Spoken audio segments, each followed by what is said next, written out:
like to talk a little bit about, well, before I do that, let me mention I added a few videos from the old channel, which is Julian7650, which still is at YouTube, but I'm not working with it anymore. So you'll see those. I'll try to keep the ones that are less, might we say, doctrinaire or technical, but that address experience directly. So I think a lot of those carry over to this channel. In any case, I want to talk today about something that I'm calling the reaction to the reaction. It's very simple, and I'd like to provide some imagery to illustrate this. For example, imagine the mind. Of course, it's a space. Then, think of one of these programs. I used to watch something called How It's Made a lot, and it showed a lot of factory kind of machines in factories, which I think is illustrative in some way of how thoughts are generated in the mind. In these machines, for example, you'd see something, carrying a little block of wood, then that little block of wood coming off and being shaved in some way, then being taken and dropped into a basket. But by that time, another little block of wood had come, and another one replaced it and being shaved, another one being dropped in the basket.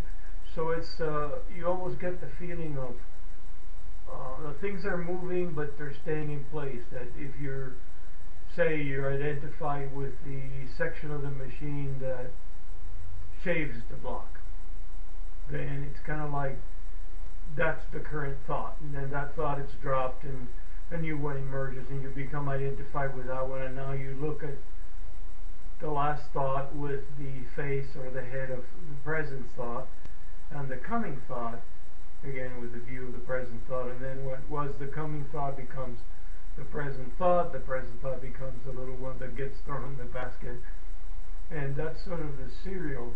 And what provides the continuity in that, provides the illusion, the sense of ego, of self, of being a thing, is the identification. But the real thread is really just the present, here and now, if that helps any. Now think of another image. Think of ski lifts as the carts go by. Again, our current view, our present view is here. One car goes by, one gondola goes by, and then it goes around, and another one comes by, and we're always identified with the one that's here. So we had a coming gondola, that gondola came. Now we're identified with the current gondola, and we're looking at that one over there as the past. And that one then keeps going on the assembly line, the ski line. And the next one comes, and now we're identified with the current one. And that's how thoughts are. And many times, the current thought is a reaction to a prior thought, which of course actually, most importantly, carries a charge of emotion. Emotion is often how we experience reactivity, so we can't ignore that. We can't make a dry intellectual analysis of some sort, but there's an emotional reaction. Now let me bring you to real life, I guess, so to speak, or another imagined real life. As I'm sitting in my cushion doing meditation, or I'm sitting quietly reflecting, maybe looking at a lake, or snow falling, a thought comes up. Now this is present thought, and I am identified with present thought.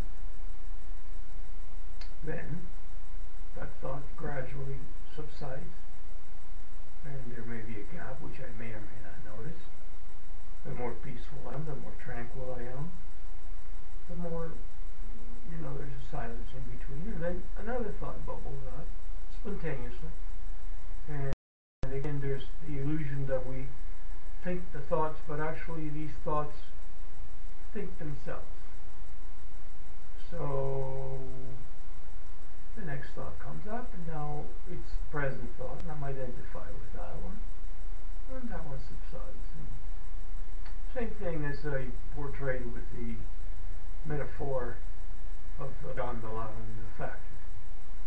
Now, imagine I have a thought of somebody that I really disliked. And then I remember, say, they died, or just an example. But basically I'm speaking of a thought that being, a relatively moral person, a relatively non-aggressive person, I dislike this person, I remember they died, and somehow I have a thought, well, I'm glad they're gone, or they got what they deserve. Well, then that thought subsides.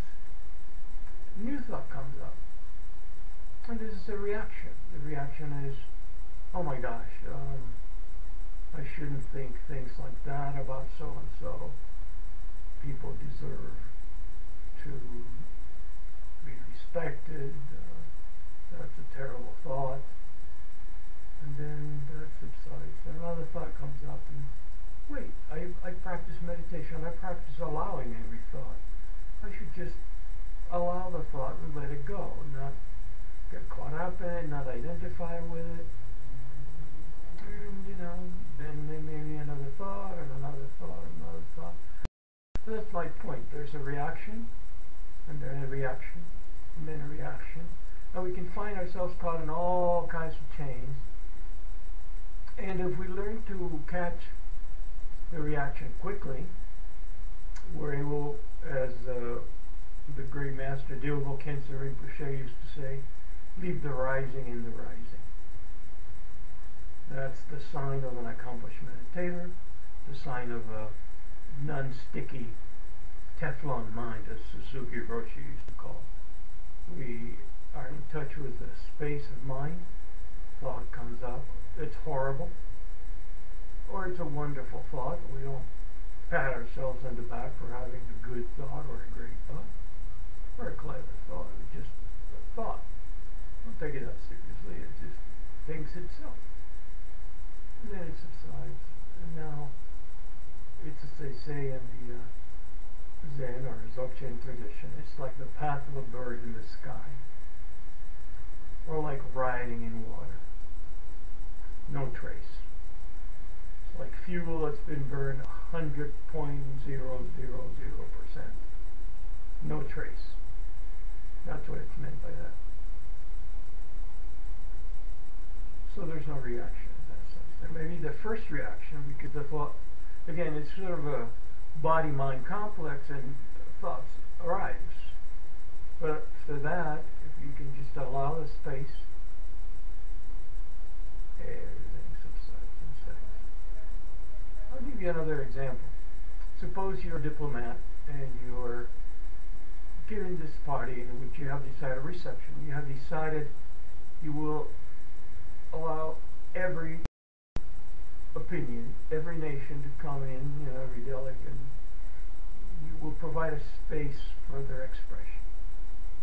And now you're at the reception, you have greeted the guests, and over there's two of them, maybe an Israeli and a Palestinian, arguing. Then you come up to them and say, oh, please, no, don't argue. We're providing here a space for everyone to have their own opinion, their own energy. So please tolerate each other, allow each other. See, you have become part of the crowdedness of the situation because you're trying to suppress their disagreement. So let's not be in a host offering space for all discussions. Now, let's replay the scene. Those two individuals are arguing. You notice they're arguing, and you think, they're arguing. Well, this is a safe environment for the exchange of ideas. Let them argue. Even if one bullies the other, I'm not going to protect anyone. I'm not going to attack anyone. I'll just provide the space. I'll be a gracious host. Then you bring each a drink or hors d'oeuvre or whatever. Now that's allowing space. So that's the analogy I wanted to give you. Well, there isn't much more to this except to encourage you to become aware of the existence of this reaction to the reaction to the reaction, which is the chain of discursive thinking, which carries emotion to it. And if you catch it, if you learn to catch it, you know, like anything, the more you notice, the quicker you catch it, till you may find that you are able to allow the space at the rising. And of course that is true meditation. Well, that's all for now. I just wanted to throw out a little tidbit. It's been a while since I've made videos, so I've got this little cheap transitional camera. So, excuse me. So I plan to put out a few more besides transferring the ones from my previous channel.